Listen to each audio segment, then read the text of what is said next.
You're listening to This is Yoga Therapy. I'm your host, Michelle Lawrence, and I've had the opportunity to interview many of those who are making a difference at the intersections of yoga and health. And I'm here to share with you their stories and conversations. Thanks for listening. On today's episode, I'm talking with Anne Swanson, author of the best-selling Science of Yoga, which has been translated into over 15 languages and sold over 500,000 copies worldwide. Overcoming chronic pain and anxiety led her to study in India to study yoga, to China to explore Tai Chi, and into the cadaver lab to teach anatomy, and then to night school to become a licensed massage therapist, and ultimately to earn a master's of science in yoga therapy. And today she's here to share practical, science-backed tools for you and your students. And this is the third time I've had Anne on the podcast, and I always really enjoy our conversations. And today we'll catch up with what's new for Anne, including motherhood and the recent release of the second edition of her Science of Yoga book, which includes some bonus concept. And we'll also talk about the concept of yoga snacks, bite-sized breaks backed by science. So it's really wonderful to be in conversation with you again today, Anne. Yes, so glad to talk to you again. I think last time we talked, I was pregnant, although I may not have told you. And then since then, I had my baby. So a lot has changed. Yeah, a lot has changed. Well, let's start there. How's it going? How is life as a new mom? And how old is your son now? And how are you all adjusting to life together? Being pregnant and having my yoga and exercise and meditation adapt for the pregnancy was a lot more dramatic than I thought. Like by the end of my pregnancy, I could not get down on the floor at all. So I teach a lot of chair yoga, so that came in handy, but it also gave me a lot of compassion and new perspective. I also had gestational diabetes and high risk for several things because I'm an older mom. And so working with that, I think gave me a new perspective, and teaching a lot of my clients as a yoga therapists are dealing with diabetes, blood pressure, mobility limitations. So it was a whole new perspective. And then had my baby, my son, 6 months ago now. So it's been 6 months postpartum, and I'm feeling good and stronger now. But that transition, you had to start slow and build up, just like I do with so many of my yoga therapy clients is starting really slow. So it was a great perspective. Yeah, I mean, yoga is definitely a practice for all life situations. And I know I relied on it heavily in my pregnancy, which was super complicated, and postpartum too. And the beautiful thing is then we can, I think, be more compassionate, right? When we practice ourselves and learn from different perspectives, when we can integrate what's happening with us and bring our yoga practice to it. And I know that really what you offer in your teachings, in your books, in your message really is making yoga really accessible and practical. And we're going to talk quite a bit about that here today. And congratulations too on Thank you. the release of the second edition of your Science of Yoga book. Maybe you can let us know how that came about and what's different in the second edition. Yeah, so it's been when they approached me to write the second edition, which is like an updated version with extra 30 pages, and dove deep into the science to update the research studies throughout. So when they approached me, it had been 5 years since the book had come out. So that is really exciting to see its growth and how it's been translated into other languages. And now the book is purple, which I love. It used to be blue. In the second edition, you'll know it by seeing the purple copy. It has a whole new section on therapeutic sequences. I surveyed my audience and asked them, what do they want to see? And that's what I got, which I thought was really interesting. People wanted how to apply these practices therapeutically when people have injuries, arthritis, joint replacements, diabetes, etc. So high blood pressure. So there's a variety of sequences and tips for applying for those circumstances, as well as the updated research. I saw a big shift in what was popular in the research, what was trending in the research world from when I wrote the first book to the second. We see more and more with research on cancer care. That's one area that really popped up there. Prenatal is another area, and I have a whole new section of prenatal yoga in the book too, as well as more and more on breath work, pranayama, as well as just breathing practices in general have become extremely popular because they work and people enjoy them. So there's a whole new section, extra pages in the respiratory system of the book also. So added a lot throughout that I'm really excited to share. That's great. I was glad that you mentioned what is trending because I was curious, and it's interesting to hear not only how people wanted therapeutic sequences, but also just the new and rising interest in the cancer care, the prenatal, and of course breath work. Yeah, it is popular and yeah, it works, so no surprise. The more we hear research about sort of the therapeutic benefits of these different practices, the more we know, like, I feel affirmed, right? Like yoga, this ancient science has been right all along. And it's really, I think, cool to see how it's validated in different ways. And it also is like, wow, this has been something that the ancients have known about for a long time. It stood the test of time for a reason. You know, Mm-hmm. it Mm-hmm. works. Things Yeah. don't stand the test of time if they don't work and work for a variety of people, right? It's highly adaptable and people enjoy it. People continue to practice and keep coming back. And we even see that in research studies compared to other types of exercise programs. The attrition or dropout rate is quite low for yoga. People enjoy it and they stick with it over time. And that's really the best type of yoga. Everybody always asks me, based off of reading all the research, what is the absolute best type of yoga, the best protocol to do, the best style? And the answer is simple. I have the answer to the test. I know the answer. It's the type that you enjoy, the Yeah, type you actually do, whether you that's enjoy right. hot yoga, restorative, chair yoga, vinyasa flow. It's the type that feels right for you and you enjoy. So that's the best type. Hmm. And I think in some ways, and this is going to kind of segue a little bit into this conversation around yoga snacks, like having gone through COVID and so much stuff moving online, and then the explosion of technology and all the apps, really to me, it's in service of more accessible ways to learn practices. And I think that's so good because we've minimized so many barriers to actually doing the thing. So I think that's been a huge benefit. And I think perhaps why the therapeutic applications of yoga and the interest in all that has arisen so much. Yes, absolutely. It's easier than ever to find practices. And what we see is popular, whether you look at the apps or even on my YouTube channel.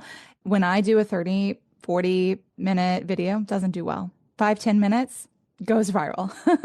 This is what people want. Amazing. And the thing is, just like me, many of my students say, I do one video and then I do another and another. You could think of it as like, I sometimes think of it as like a binge practice. You do one and then the other, but my editor said that sounded bad. So call it a marathon practice, one after the other in a healthy way. But it's like you get addicted in a good way. You're addicted to the neurochemicals that are released. I mean, we Mhm. have access to this pharmacy in our brain, this natural pharmacy through the practice. We are releasing serotonin, the happy hormone. We are releasing oxytocin, that love and connection hormone, dopamine regulated, which has to do with motivation, lowering cortisol, increasing BDNF, which is a factor that increases neuroplasticity. All of these biochemical changes are happening when you practice. So you do a little practice and then you're like, wow, I feel good. Let me do more and more and more. So it does compound over time. So let's talk a little bit about what you mean by yoga snacks. And I've got Hmm. those in air quotes over here. And I've heard this term before too, and I've Yeah. always really liked it. And I think the essence of it, and maybe you can explain the why behind this, but less can be more. And Yes. what does the research say about how short practice intervals can improve the mood, cognition, metabolic health? So yoga snacks is not a term I came up with. I've heard it before too, but really it's becoming popularized the term exercise snacks. This is what researchers are calling anything less than 15 minutes generally. Some researchers say it's even shorter because 30 seconds of movement can make measurable changes. So there is this boom in the research world in exercise science to do these short practices and measure a variety of changes, as you mentioned, that we're seeing great impact from just short practices. And if we think about it, this is also what ancient humans did. They didn't do 1 hour of exercise 5 days a week and make sure you have your rest days. No, they moved throughout the day. Instead of sitting all day and then moving in your 1 hour, we are meant to move through the day. So because of our lifestyles, we have to integrate that intentionally. So exercise snacks are things like, doing 10 minutes of practice, perhaps, doing a 10-minute yoga class or running up the stairs and then doing a little meditation right afterwards to notice how you feel and wind down. Perhaps walking meditation after you eat, walking a little further, parking further away and doing a walking meditation into the target. I mean, you can integrate them through your day in very creative ways. I do little exercise and yoga snacks in the restroom when I have my own restroom stall or the handicapped restroom. You got that bar. You can even do a downward facing dog or some sun salutations on the bar in the restroom. So integrating those exercise snacks through the day could be even more impactful for a variety of measures. So the neurochemicals we already mentioned, right? We get those boosts through the day. It's going to help with our motivation, happiness, and regulation of hormones. But also, there's an abundance of research of after we eat, we have a blood sugar spike. And we used to just think this was important for diabetes. But now we see this is important for metabolic health for everyone. Lowering inflammation is what we do when we keep those blood sugar spikes down. When our glucose levels go really high after we eat, then we feel that fatigue, that sugar crash soon after. And we have the mood issues, the inflammation, dysregulation. So what they've found is generally 10 to 15 minutes of walking after we eat is one of the best protocols. But even research that's recent shows that 2 minutes makes a difference, just a 2-minute walk. And it doesn't have to be walking. The idea of walking is that it's easy, it's accessible, and it uses the largest muscles of your body. So our thigh muscles and gluteals. And when we use these big muscles, then the free floating glucose in our bloodstream is uptaken by the muscles. They prefer that immediate energy source at first. So then we have less of that spike and less of that subsequent crash and inflammation. So you could do sun salutations. You could do some chair poses. It doesn't have to be the walking, especially if you don't have room. You can do that right in your chair. You can do some chair yoga, go up and down from the chair, hold on to the chair. So it's really something that we can expand on with yoga so that people enjoy doing it and practice more to get those benefits through the day. I love it. And I think this applies to meditation as well. And Yes. so you're proposing that mini meditations can be even more powerful than a full length practice. So share more about this. What do you mean by mini meditations and what does the research have to say there? My second book, Meditation for the Real World, I have this little segment, the 1 minute meditations throughout. Some of them are even less than 1 minute. I mean, a one breath meditation can make a huge difference, just being still for one breath. But if you integrate these short practices in critical moments, whether it's a one breath meditation when your children are agitating you and you're about to blow a fuse, or it's a 1 minute meditation when you've arrived early to a Zoom meeting and you're a little nervous, or you're reading your emails and you're feeling a little stressed about an email, turning away and doing a 1 minute meditation to prepare, to get clarity, to calm yourself, to be able to rise to your highest self and your approach. So it can be as simple as I often teach the five senses meditation as a 1 minute meditation. We can do it right now if you want. Let's do Even the it. listeners, if you're driving, keep your eyes open, but you can do it no matter what you're doing, right? You can even be moving while you're doing it if you're walking. But if you are seated, sit tall and take a moment. If you're looking at a screen, look away from the screen. So maybe look out a window if possible, or far away, like down the hallway, so that your eye muscles can relax. Our eye muscles are not meant to be looking at these little screens all day long. So let them relax, broaden your vision, and notice what you see, our first sense. Feel free to close your eyes if it's safe to do so, and still notice what you see with the eyes closed, the colors, shapes, textures. And shift your awareness to what you hear, my voice, but also all the sounds around you. They're not impediments to meditate. They're actually part of this moment and experience. So notice the sounds from far away to up close. Can you hear the sound of your own breath? Deeper inhale through the nose. Notice any smells. Exhale slowly, taste any tastes. And then feel the physical sensations in your body. Notice how it feels under your skin. And perhaps by noticing your body, you feel like adjusting your posture, or doing a little movement. Maybe your body's asking for something, a stretch, sip of water, whatever it is. Notice what your body needs. Rest, gently open your eyes, and take in all your senses at once: sight, sound, smell, taste, and feel. Bringing this sense of clarity with you, and then deliver if there was anything your body was asking for. My body was just asking for a sip of water, so I'm going to have that. All the time, our body is speaking to us, but we don't always listen. So this little 1 minute check-in can really help. So great. I mean, it just makes me realize like how potent that can be. And that was probably a minute. Yeah. Hmm. Yeah, thanks for those reminders. And is there research about that?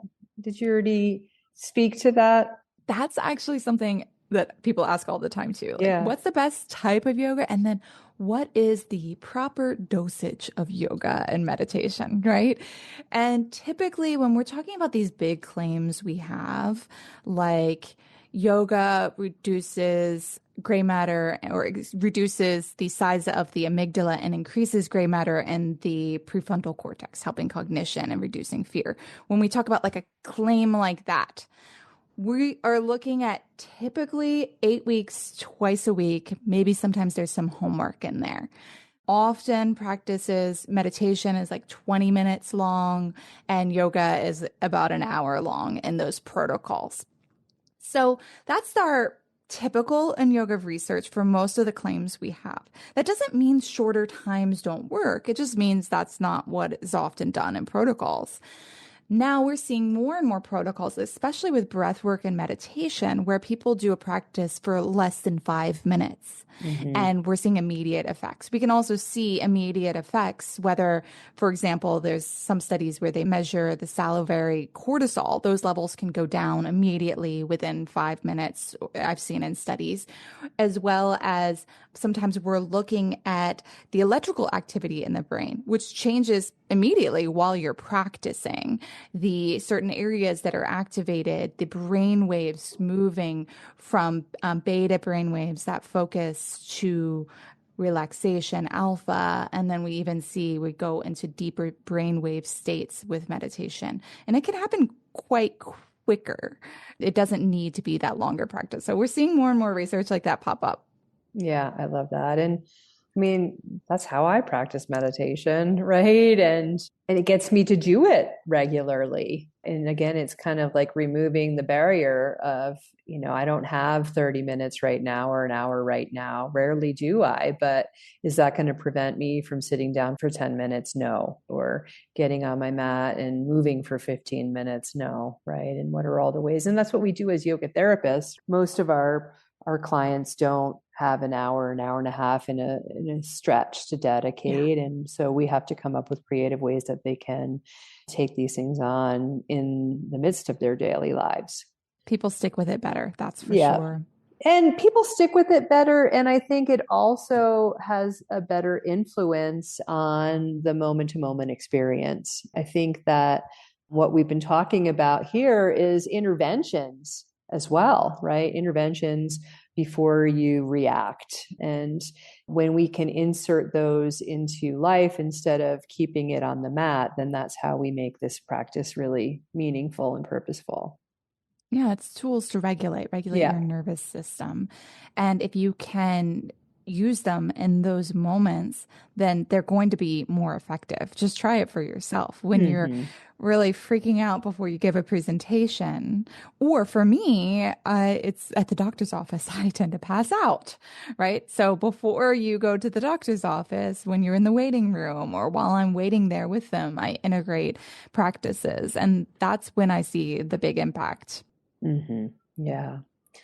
Well, what are some of the specific ways that we can apply this principle to tap into the body's natural morphine and feel good chemicals? You talked about Mm, it as your own pharmacy, one yoga snack at a time. yes. Yes, you said it perfectly. So another one I didn't mention was endorphins. So those are those feel-good chemicals, and it really from the root word endogenous, from within, morphine, right? It's our natural morphine. And I deal and have dealt with chronic pain since I was a teenager. And the practice of yoga and meditation has made a huge impact in my life, from being in the state of debilitating pain and anxiety to now, obviously, I help people with pain and anxiety. So I see it as a gift that I've dealt with that. But I have really pretty severe joint pain that I've dealt with. And last a few years ago, I got a diagnosis of fibromyalgia. And also it's instigated by inflammation and food and that sort of thing. So that the endorphins are very beneficial, but also changing my relationship to pain, right? Because pain is a misinterpretation of these signals when it becomes chronic. So working with the brain is one of the best things you can do. Meditation is one of the best things you can do with pain. Ironically, we think, oh, I just need to distract ourselves all the time. And that's what our society teaches us. But when you start to feel the pain and notice it, it changes it. So that's what has transformed my life. And then I help many people in pretty debilitating pain because I had that experience. So yeah, Mm, integrating these practices through the day is huge. It improves my sleep. If you can improve your sleep, you're going to improve your pain and all other outcomes. So before I sleep, helping me to wind down. That's a big area. Also, around eating time, making sure that I'm not eating foods that inflame me more. I'm more mindful about my food choices and eating a little slower so I can listen to my body. And then walking or doing some sun salutations, chair poses, some movement of those large muscle groups after I eat keeps inflammation down. When you keep your inflammation down, guess what happens to your pain and your mental health? They improve. So, integrating them like really throughout the day. And that's the way we build a habit is we put the practice, the 1 minute meditation, the 1 minute of chair poses. There's research on chair poses for 1 minute that improved cognition, cerebral blood flow, just integrating less than a minute of chair poses. So we put those next to a activity we already do. So for example, I sit down and I do a lot of writing. And when I'm about to sit down and work on a project, I'm very intentional to do some movement first, do some chair poses, do a sun salutation. I have a little routine. It's probably 2 minutes long. Then I sit down. When I've been sitting too long, I get up and I do the same thing. So integrating it into long bouts of sitting, that's a great place. But every time before, I may sit down too long sometimes because I get into flow state, but always before I do that movement practice to get me in the zone. Every time you mm, go to the bathroom, you could do a little thing. Every time after you eat, right? That's a critical place. You can pair that habit with after you eat, do some movement. really helpful advice. I'm curious how you may have integrated specific things into your pregnancy and postpartum period too. Yeah, with gestational diabetes, We really want to keep those blood sugar spikes down because they affect the baby, not only me, but the baby and my outcomes. And I was able to keep it managed to the point that I didn't have it toward the end of my pregnancy. I was like borderline. And the way I did that, I mean, of course, you have your food choices, but I was already eating pretty healthy. So I'm it sure. wasn't a result of my food choices. Sometimes it's something that happens hormonally with the placenta. So it's not necessarily by any means the woman's actions that led to it.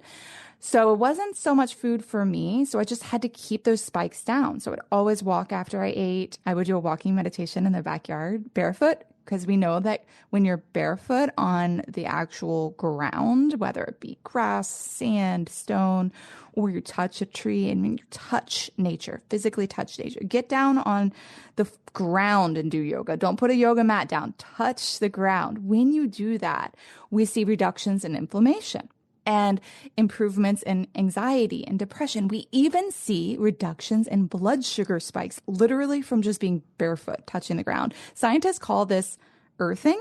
Sometimes we call it grounding in the yoga world, right? But the technical term is earthing. So I would integrate the benefits of meditation, walking, and earthing, and I would pace in the backyard. And I do this Thich Nhat Hanh meditation. He suggests to do a thought experiment, kind of like how Einstein did his thought experiments. So as you're walking, you imagine what would it feel like to be the happiest person on earth? That's the whole meditation. That's the cue. You wouldn't be fretting about that email and why didn't I say that yesterday? It doesn't even matter. You are going to be noticing the birds, noticing how you breathe, standing a little taller, observing, feeling. It changes everything. So that's one thing I would often do. I do sun salutations against the wall or the kitchen counter a lot too. That's a really great thing when you can't get outside. I would do that quite often. Or chair poses, right? Largest muscles of the body. So after I eat, that was the biggest thing is after I eat moving, and it was hard because my movement was so limited by the end, but I stuck with it and it really helped.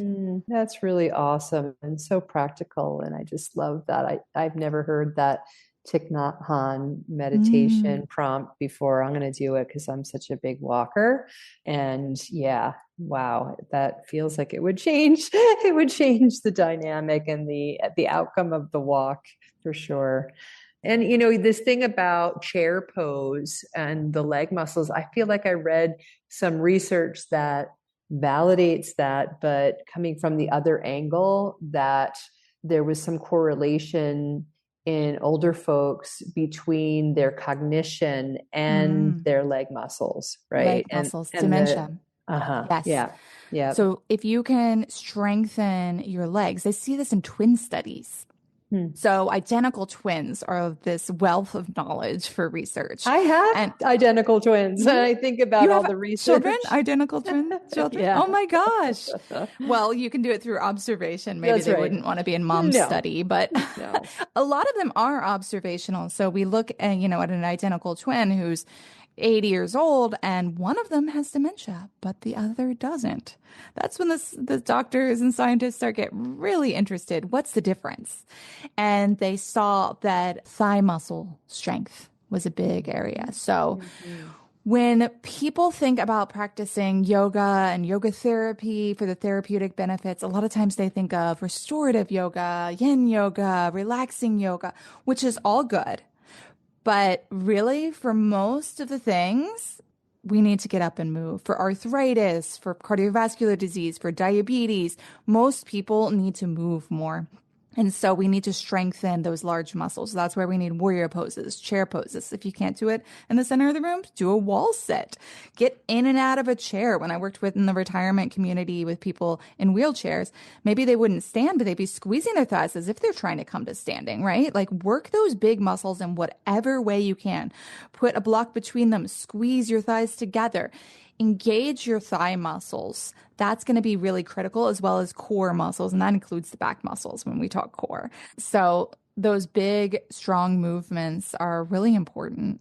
Mhm. Well, thank you so much. And I always really enjoy our conversations, and I'm sure you will, but I just look forward to watching you continue to put out all the great work that you do in the world. I'm such a fan. Yeah, well, I'm so glad to be back, and I will be back again, I'm sure, when my next book comes out. That sounds great. And the Science of Yoga second edition, I have a gift for your listeners at Nice. www.scienceof.yoga. So that's instead of .com, it's scienceof.yoga. That's also my Instagram handle at scienceof.yoga. And that's a great place to talk to me if you ever have any questions about this episode, questions about the book. I constantly am answering people in DMs there. So that's a great place to talk to me. So Oh, that's great to scienceof.yoga. know. Great. And I'll include that link in the show notes too. Thank you. If you'd like to learn more about who we are and what we do, visit us at innerpeaceyogatherapy.com.